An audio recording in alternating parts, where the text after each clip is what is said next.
વડોદરામાં ભારતીય વાયુસેનાએ આત્મનિર્ભર ભારતના લક્ષ્યને વેગ આપવા 2026ના ફ્લેગશિપ ઇન્ડસ્ટ્રી આઉટરીચ કાર્યક્રમનું આયોજન કર્યું। વડોદરા એરફોર્સ સ્ટેશનમાં યોજાયેલા આ કાર્યક્રમમાં દેશભરની સંરક્ષણ ક્ષેત્રની કંપનીઓ, સ્ટાર્ટઅપ અને એમએસએમઈના પ્રતિનિધિઓએ ભાગ લીધો।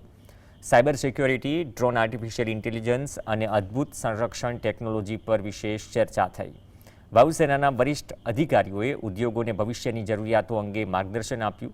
કાર્યક્રમમાં C295 અને તેજસ વિમાનનું પ્રદર્શન આકર્ષણનું કેન્દ્ર બન્યું। આ સહયોગથી સ્વદેશી ટેકનોલોજી વિકાસને નવી ગતિ મળશે।